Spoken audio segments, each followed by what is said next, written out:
우리 같이 은혜 받으실 말씀을 보도록 하겠습니다. 사도행전 9장 10절에서 19절까지의 말씀입니다. 사도행전 9장 10절에서 19절까지의 말씀, 제가 가지고 있는 신약 성경 202면 203면에 기록되어져 있습니다. 신약 성경 202면 203면에 기록되어져 있는 사도행전 9장 10절에서 19절까지의 말씀입니다. 사도행전 9장 10절에서 19절까지의 말씀입니다. 우리 다 찾으신 줄 믿고 제가 먼저 한 절, 여러분이 한 절 이렇게 교독하며 읽도록 하겠습니다. 제가 먼저 읽겠습니다. 그때에 다메섹에 아나니아라 하는 제자가 있더니 주께서 환상 중에 불러 이르시되 아나니아야 하시거늘 대답하되 주여 내가 여기 있나이다 하니 주께서 이르시되 일어나 직가라 하는 거리로 가서 유다의 집에서 다섯 사람 사울이라 하는 사람을 찾으라. 그가 기도하는 중이니라. 그가 아나니아라 하는 사람이 들어와서 자기에게 안수하여 다시 보게 하는 것을 보았느니라 하시거늘 아나니아가 대답하되 주여 이 사람에 대하여 내가 여러 사람에게 들었사온즉 그가 예루살렘에서 주의 성도에게 적지 않은 해를 끼쳤다 하더니 여기서도 주의 이름을 부르는 모든 사람을 결박할 권한을 대제사장들에게 받았나이다 하거늘 주께서 이르시되 가라. 이 사람은 내 이름을 이방인과 임금들과 이스라엘 자손들에게 전하기 위하여 택한 나의 그릇이라. 그가 내 이름을 위하여 얼마나 고난을 받아야 할 것을 내가 그에게 보이리라 하시니 아나니아가 떠나 그 집에 들어가서 그에게 안수하여 이르되 형제 사울아 주고 내가 오는 길에서 나타나셨던 예수께서 나를 보내어 너로 다시 보게 하시고 성령으로 충만하게 하신다 하니 즉시 사울의 눈에서 비늘 같은 것이 벗어져 다시 보게 된지라. 일어나 세례를 받고 음식을 먹음에 강건하여 지니라. 아멘. 아멘.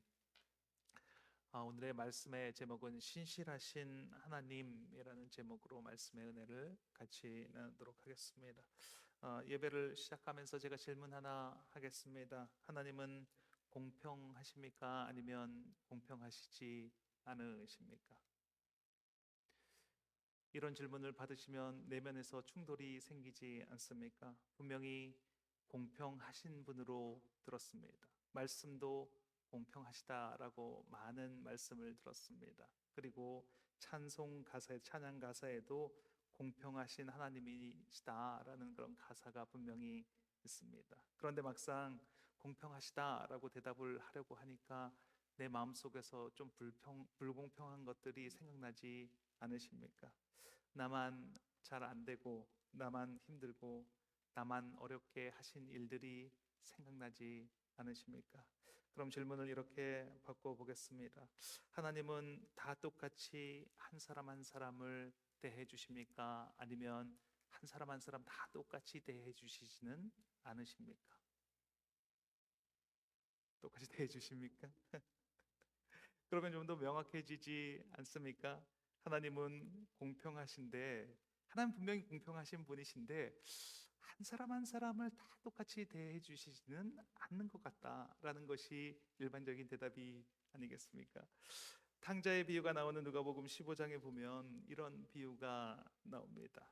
100마리의 양이 있는데 한 마리가 없어졌습니다. 그래서 그 한 마리 양을 찾기 위해서 목자가 길을 떠납니다. 그래서 그 한 마리의 양을 마침내 찾아서 그래서 기뻐하며 돌아왔다라고 하는 예화가 있습니다. 그런데 그 한 마리의 양을 찾으러 갔을 때에는 99마리는 목자 없이 기다리고 있어야 합니다. 아니 여기 양이 99마리가 있는데 그 한 마리를 위해서 우리를 버리셨다는 것이 말이 되나? 라고 양이 생각할 수도 있지 않겠습니까? 양은 아무런 방어 수단이 없는 짐승이 양입니다. 아주 약하고 시력도 좋지 못한 짐승입니다. 그래서 목자가 없으면 정말 위험에 처할 가능성이 많은 짐승이 바로 양입니다. 그런데 목자는 한 마리를 찾기 위해서 99마리를 위험에 빠뜨리고 한 마리를 찾아서 갔습니다. 그래서 그 한 마리를 찾으러 갔을 때에는 99마리는 목자 없이 지내야 했습니다. 또 탕자의 비유에서 둘째 아들은 재산을 먼저 달라고 말을 하고, 그리고 이웃 나라로 가서 다 탕진해 버렸습니다. 그리고 거의 거지가 되어서 그래서 집으로 돌아왔습니다. 그런데 집에 있었던 큰 아들은 집을 나간 적도 없습니다. 아버지의 말을 한 번도 거역한 적이 없습니다. 그런데 그 둘째 아들에게는 가락지와 옷과 신발을 신기고, 그리고 그를 위해서 잔치를 배설을 합니다. 그랬더니 그 큰형이 이렇게 말을 하지 않습니까? 누가복음 15장 29절 말씀입니다. 같이 읽겠습니다. 아버지께 대답하여 이르되 내가 여러 해 아버지를 섬겨 명을 어김이 없거늘 내게는 염소 새끼라도 주어 나와 내 벗으로 즐기게 하신 일이 없더니, 그런데 작은 아들을 위해서는 송아지를 잡아 주었다고 말을 합니다. 그러면서 아주 억울해합니다. 그정의 마음엔 분명히 억울함이 있습니다. 그러면 다시 묻겠습니다. 하나님은 공평하신 분이십니까? 아니면 불공평하신 분이십니까? 네, 맞습니다. 하나님은 어떤 부분에 대해서는 차별을 주시는 것이 맞습니다. 그 대상이 잃어버린 양이거나 그 대상이 잃어버린 사람일 때, 잃어버린 아들일 때에는 상당히 차별을 두고 그렇게 행동을 하십니다. 그런데 그거 아십니까? 하나님은 하나님의 그런 잃어버린 양에 대한, 잃어버린 아들에 대한 그 차별 때문에, 그렇기 때문에 우리가 이 자리에 오늘 나올 수 있었다는 것입니다. 우리는 모두 하나님께서 불러주셔서 이 자리에 앉아 있을 수 있습니다. 하나님께서 차별하시면서 우리 한 사람 한 사람 공을 들여서 특별한 사랑을 부어주시지 않으셨다면 한 사람도 이 자리에 나올 자가 없음을 고백합니다. 상황과 조건, 환경, 시간, 이 모든 것을 다 조절해 주셔서 그래서 예배에 나올 수가 있었습니다. 어떤 분은 예배에 나오고 싶어도 상황과 조건, 여건, 시간이 되지 않아서 예배에 참석하지 못하시는 분들도 있습니다. 누군가에 의해서 강압적으로 왔던, 아니면 정말로 행운이 따라서 겨우 예배에 나왔던, 그랬던, 어쨌든 간에 하나님이 특별하게 우리를 불러 주셨습니다. 그러니까 하나님은 잃어버린 사람들 위해서는 한 사람 한 사람 편애하시는 것이, 차별을 두시는 것이 맞습니다. 그런데 전체적으로 보면 하나님은 모든 한 사람 한 사람을 다 잃어버린 양으로 대하시기 때문에, 그렇기 때문에 하나님은 공평하시다라고 말할 수 있는 것입니다. 오늘 예배에 참석하고 있는 우리 모두도, 그리고 참석하지 못하고 있는 분들도 다 한 사람 한 사람으로 보신다는 것입니다.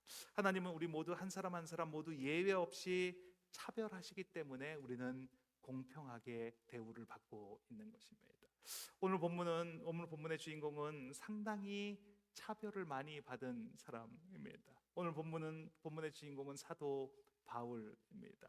바울은 오늘 본문 전까지 초대교회 사람들이 봤을 땐 정말 만나면 안 되는 사람 중에 하나입니다. 그는 공부를 아주 많이 하고 똑똑한 사람입니다. 게다가 아주 열심히 있고 부지런한 사람입니다. 그리고 기독교를 아주 싫어하는 유대인이며 로마 시민권자입니다. 그래서 기독교인들을 아주 못 살게 굴었던 사람입니다. 스데반 집사가 돌에 맞아 죽을 때 그 자리에 함께 있었던 사람이 바로 사도 바울입니다.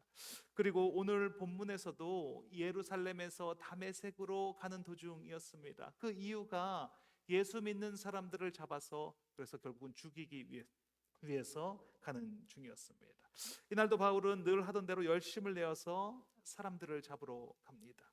기독교인들을 잡으러 다메섹으로 가고 있습니다. 예루살렘에서 다메섹까지는 상당히 먼 거리입니다. 그래서 서둘러서 얼른 잡아서 오기 위해서 서둘러서 길을 가고 있는 중입니다.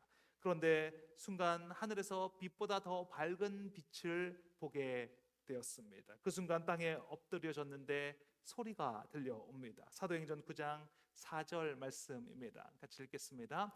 땅에 엎드러져 들음에 소리가 있어 이르시되 사울아 사울아 내가 어찌하여 나를 박해하느냐 하시거늘. 이 말은 왜 나를 못 살게 구느냐 이렇게 말씀하는 것입니다. 그랬더니 바울이 도대체 누구시옵니까? 그렇게 말했더니 나는 내가 박해하는 예수다라고 말씀하여 주십니다. 바울이 얼마나 깜짝 놀랐겠습니까? 예수는 진짜가 아니라고 믿고 있었습니다.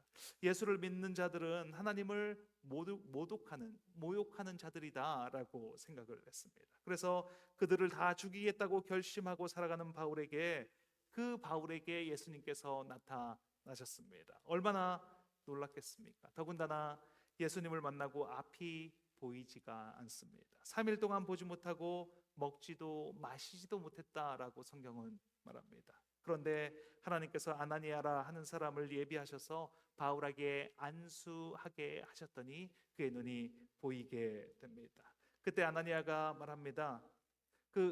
그렇게 가서 보내라고 말했을 때 아나니아가 말합니다. 주님, 제가 알기론 이 바울이라 하는 사람은 우리 성도들을 아주 못 살게 구는 사람입니다. 그리고 지금 여기 다메섹으로 온 이유도 믿는 사람들을 잡아서 예루살렘으로 데려가기 위해서가 아닙니까? 그런데 제가 어떻게 가서 그의 눈을 뜨게 합니까? 라고 말합니다. 그때 하나님께서 말씀하십니다. 사도행전 9장 15절 말씀입니다. 같이 읽겠습니다. 가라, 이 사람은 내 이름을 이방인과 임금들과 이스라엘 자손들에게 전하기 위하여 택한 나의 그릇이라 라고 말합니다. 여기서 하나님의 차별이 드러납니다.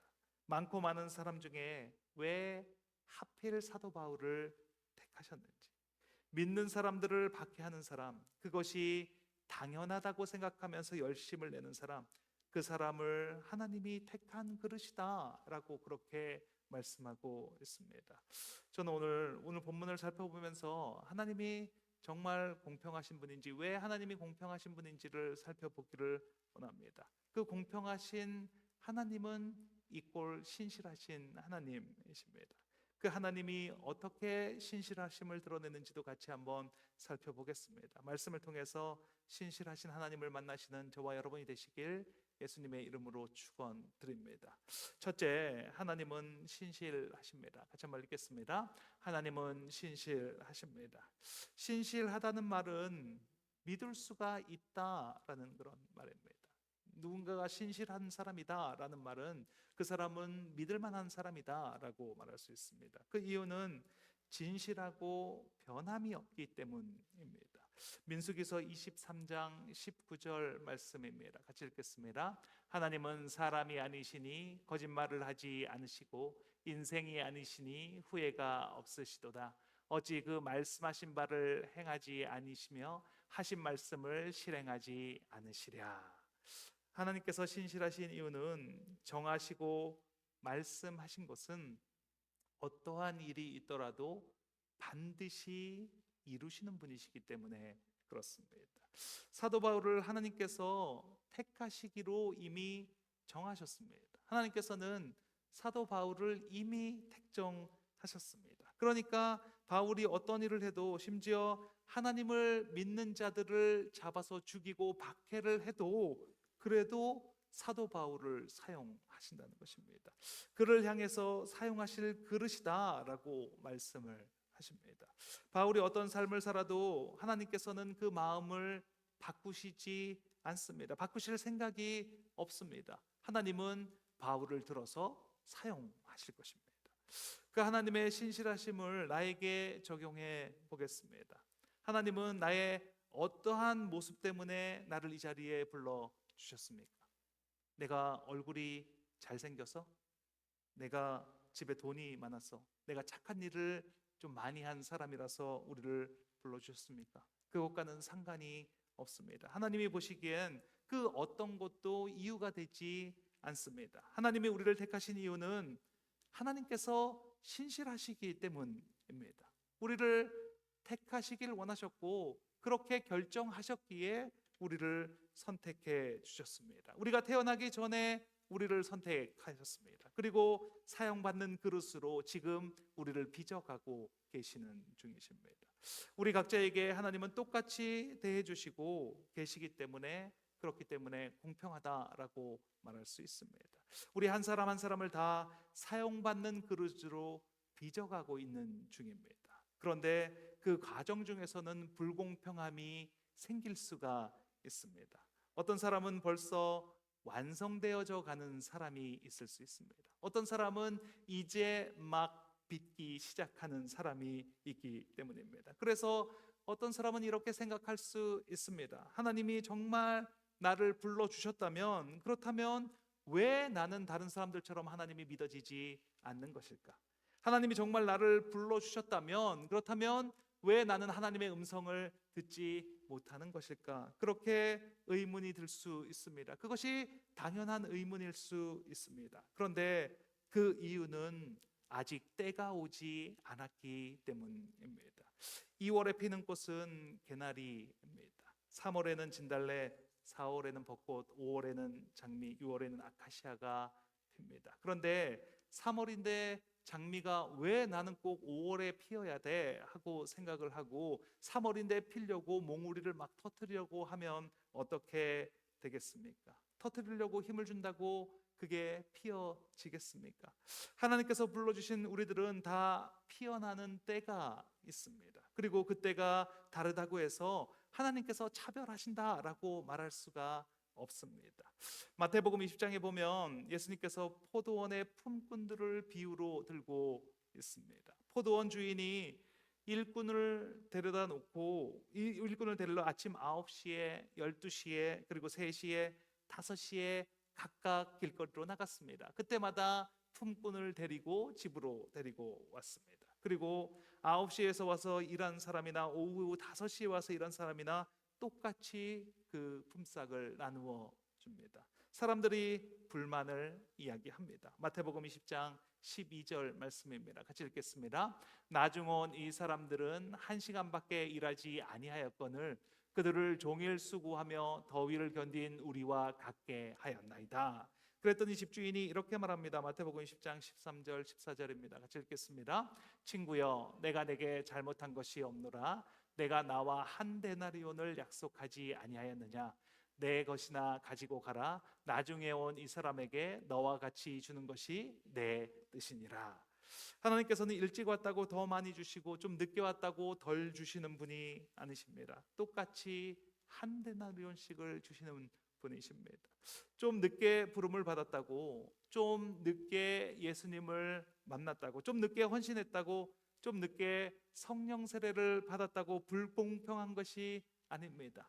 그것은 똑같은 이야기입니다. 상급은 똑같습니다. 하나님은 공평하시기 때문입니다. 하나님은 신실하시기 때문입니다.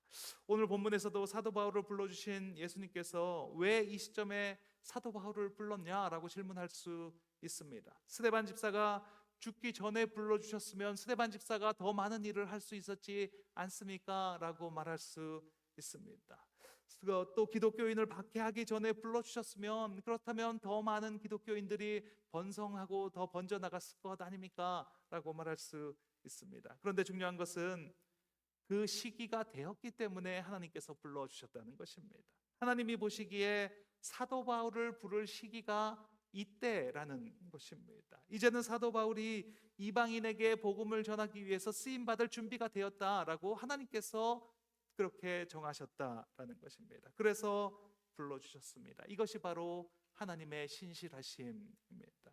내가 이 자리에서 예배를 드릴 수 있는 것은, 내가 직분을 받을 수 있는 것은, 아니면 직분을 받지 못한 것은 불공평한 것이 아닙니다. 때가 되었기 때문입니다. 하나님은 정확하십니다. 하나님은 공평하시고 하나님은 신실하십니다.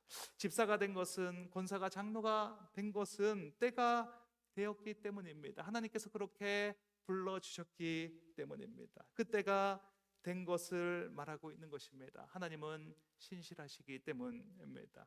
하나님께서는 그 신실하심을 나타나기 위해 그 아들도 아낌없이 내어 주신 분이십니다. 그 아들을 십자가에 죽게 하시고 나를 구원해 주셨습니다. 그리고 그 예수님을 믿을 수 있도록 한 걸음 한 걸음 인도해 주신 분이 하나님이십니다. 오늘 본문 사도행전 9장 15절 말씀입니다. 같이 읽겠습니다. 전하기 위하여 택한 나의 그릇이라. 이렇게 말합니다. 나의 그릇이라. 나의 그릇이라. 저는 이 말이 너무나 좋습니다. 나의 그릇이다. 하나님이 나에게 동일하게 말씀하고 있습니다. 너는 내가 택한 나의 그릇이다. 내가 택했고 내가 너를 불렀다. 내가 너를 모태에서 태어나기 전에 너를 알았다. 우리 모두 신실하신 하나님으로 인해 택한 그릇으로 살아가시는 저와 여러분이 되시길 예수님의 이름으로 축원드립니다. 둘째, 하나님은 우리의 시도를 사용하십니다. 같이 읽겠습니다. 하나님은 우리의 시도를 사용하십니다. 마태복음 25장에 예수님께서 비유로 말씀하십니다.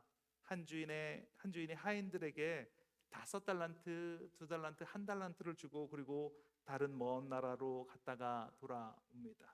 5달란트와 2달란트를 받은 종은 그것을 가지고 10달란트, 4달란트로 남겼습니다. 그런데 1달란트를 받은 사람은 그것을 땅속에 묻어두었다가 주인이 돌아왔을 때 그것을 파서 주인에게 가져다 줍니다. 그랬더니 주인이 게으른 종이다 라고 책망을 하십니다. 마태복음 25장 28절 말씀입니다. 같이 읽겠습니다. 나중 그에게서 그 1달란트를 빼앗아 10달란트 가진 자에게 주라. 이 예화에서 우리에게 주시는 달란트를 이 예화는 우리에게 주시는 달란트를 가만히 두어서 그것을 가지고 하늘나라에 가면 안 된다라고 말을 하는 것입니다. 우리에게 주신 달란트를 잘 사용해야 한다라는 그런 예화입니다. 우리는 하나님 안에서 그때 맞는 시도를 하면서 살아가야 한다라고 말씀하고 있는 것입니다. 내게 주신 달란트를 사용할 때 그 시도를 통하여서 하나님을 알아갈 수 있게 되고 그 하나님의 은혜를 누리며 살아갈 수 있게 되는 것입니다. 사도 바울은 열심히 있습니다. 죽음을 두려워하지 않고 어떤 상황에서도 그 열심이 꺾이지 않는 그런 사람이 바로 사도 바울입니다. 하나님께서는 이런 모든 시도들을 선으로 바꾸어 주시는 분이십니다. 그런데 이러한 시도가 세상에서 사람들이 시도하는 것과 하나님 안에서 하는 시도가 완전히 다르다라는 것입니다. 세상에서 말하는 시도는 양궁이나 사격을 할 때처럼 관역을 향해서 정확하게 쏘아야 한다라고 세상에서는 말을 합니다. 그리고 그 관역에 정확하게 들어가지 않으면 틀렸다라고 말을 합니다. 부족하다라고 말을 합니다. 그리고 정확하게 관역을 향해서 다시 쏘라라고 그렇게 말을 합니다. 언제나 10점이 목표입니다. 그 점수가 되지 않으면 다시 하고 또 다시 하고 불만족스럽고 그리고 뭔가를 더 해야 되고 그리고 남들과 비교를 하는 것이 세상에서 말하는 시도입니다. 사도 바울이 세상의 기준으로 시도할 땐 불만족스럽고 뭔가를 더 하지 않으면 안 되는 상황이었습니다. 자기의 열심으로 시도를 할 땐 욕심이 끝이 없었습니다. 사람을 돌로 쳐서 죽이고 이제는 그 동네에 있는 사람들을 다 죽이고 다른 동네에 있는 사람들까지도 잡으러 갑니다. 다메섹이라고 하는데 그곳까지 가서 예수 믿는 사람들을 잡아와서 그들을 잡아서 죽이기 위함입니다. 그래야 세상에서 말하는 그 10점에 도달할 수 있기 때문입니다. 그래서 열심을 냅니다. 이게 바로 세상에서 말하는 시도입니다. 세상은 정확한 목표를 정해놓고 그 안에 들어와야 점수를 매기고 그리고 얼마나 부족한지를 말해 줍니다. 그런데 하나님의 시도는 이것과는 완전히 다릅니다. 신실하신 하나님의 시도는 우리가 잔잔한 호수에 돌을 던지는 것과 같습니다. 언제든지 호수 안에 돌멩이를 던지면 물보라가 생기게 됩니다. 우리가 던지는 그 자리가 바로 10점이 되고 그 주변으로 9점, 8점 이렇게 번져나가게 된다라는 것입니다. 하나님은 우리가 무엇인가를 하나님의 이름으로 열심히 던지는 그곳을 관역이 되게 하여 주십니다. 그리고 그것을 10점이다라고 말씀하여 주시는 분이십니다. 하나님 안에서의 모든 시도는 다 10점 만점입니다. 그 일이 성공적으로 보이든 그렇게 보이지 않든 그 일이 준비하는 과정이든 그것이 완성되는 과정이든 그 모든 것이 다 10점이다라고 말씀하여 주십니다. 뉴질랜드에서 사역하시는 선교사님이 오랫동안 사역을 하시다가 4년 전에 그 사모님께서 췌장암 말기 판정을 받으셔서 한국으로 들어가시게 되셨습니다. 그래서 하시던 사역을 모두 정리하고 지금 하시는 사역은 하루 종일 사모님의 식사 준비와 약을 챙겨드리고 같이 산책하고 안마하고 이렇게 단조로운 삶을 살고 있습니다. 하나님은 선교사님에게 원주민에게 힘있게 말씀을 전할 수 있는 그런 은혜를, 그런 권능을 불어넣어 주셨습니다. 그래서 힘있게 오랫동안 말씀을 전하는 사역을 하셨습니다. 그리고 사모님을 간호할 땐 어떻게 보살펴 드려야 하는지, 어떻게 잘 돌볼 수 있는지 지혜를 주셨습니다. 말기암 환자들을 찾아다니면서 위로하고 기도하면서 그렇게 사모님을 돕는 일을 하고 있습니다. 하나님께서 이 뉴질랜드 선교사님을 선교사로 불렀는데 왜 선교 사역을 하지 못하고 사모를 돌보고 있냐라고 잘못했다라고 말씀하시겠습니까? 지금 사모님을 간호하고 말기암 환자들을 위로하고 있는 그 사역을 통해서 이 선교사님은 더 소중한 것을 배우는 중입니다. 환자들과 함께하면서 하나님이 살아계심을 그곳에서도 경험하고 증거하는 삶을 살아가고 계시는 것입니다. 하나님이 사도 바울의 눈을 멀게 하셨습니다. 빛보다 더 밝은 빛으로 찾아오셔서 사도 바울의 눈을 멀게 하셨습니다. 사람들의 손에 이끌려 걸어가야 합니다. 먹을 것도 마실 것도 마음대로 하지 못합니다. 그런데 하나님은 사도 바울에게 왜 이렇게 열심히 하지 못하냐고 말씀하시지 않습니다. 왜 이렇게 열정이 떨어졌냐고, 왜 이렇게 열정이 없냐라고 말하지 않습니다. 하나님께서 하시는 말씀은 내가 택한 나의 그릇이다, 이렇게 말씀하십니다. 사도 바울은 지금 앞이 보이지 않습니다. 그래서 그 자리에 가만히 있습니다. 먹지도 마시지도 못했습니다. 주변에 누구 하나 정말 호감을 가지고 사도 바울을 돌보는 사람이 아무도 없습니다. 사도행전 9장 20절 말씀입니다. 같이 읽겠습니다. 즉시로 각 회당에서 예수가 하나님의 아들이심을 전파하니 바울이 아나니아가 안수해서 눈이 떠졌습니다. 음식을 먹고 물을 마시고 그리고 며칠이 지난 다음에 각 회당을 다니면서 예수가 하나님의 아들이심을 전파했다라고 성경은 말합니다. 간증을 했다는 것입니다. 며칠 사이에 자신이 알고 있었던 깨어짐으로 경험했었던 그 간증을 사람들에게 나누어 주었다라는 것입니다. 그런데 하나님은 그를 택한 나의 그릇이다 라고 말을 합니다. 사도 바울이 말씀을 전해서 많은 사람들이 회심하고 하나님께로 돌아왔습니다. 그러나 사도 바울이 말씀을 전할 때 많은 분란이 일어나기도 했습니다. 서로 싸움이 일어나기도 하고, 그리고 사도 바울이 말씀을 전함으로 인해서 많은 변을 당하고 화를 당한 사람들도 많이 나타났습니다. 그런데 하나님은 그 사도 바울에게 이렇게 말합니다. 이는 내가 택한 나의 그릇이다, 이렇게 말씀하십니다. 어떤 곳에 있든지 어디에서 무엇을 하든지 하나님은 한 번 택하시면 그는 나의 그릇이다 라고 말씀하십니다. 녹이 슬었던, 구멍이 나서 이제 더 이상 사용할 수 없는 그릇이 되었던 하나님은 이는 내가 택한 그릇이다 라고 말씀하십니다. 하나님은 한 번 택하시면 끝까지 같이 가시기 때문입니다. 그리고 우리를 10점짜리다, 네가 하는 모든 일이 10점 만점이다 라고 말하십니다. 그 하나님이 신실하신 하나님입니다. 우리와 같은 죄인을 불러주셨습니다. 하나님은 우리가 하나님의 나라를 위해서 꽃을 피우기를 원하십니다. 그때와 방법은 아무도 모릅니다. 단지 그날이 반드시 올 것이라는 것은 알고 있습니다. 우리가 하는 모든 시도들을, 하나님 나라를 위해서 시도하는 모든 시도는 다 10점 만점으로 바꾸어 주시는 하나님을 믿고 그 믿음대로 반드시 이루어질 것을 믿고 살아가시는 저와 여러분이 되시길 바랍니다. 그러면 신실하신 하나님께서 그 일들이 꽃이 피고 열매를 맺고, 그리고 그 열매가 다시 땅에 떨어져 다시 싹이 나고 열매를 맺는 그런 귀하고 복된 삶을 살아가게 할 것입니다.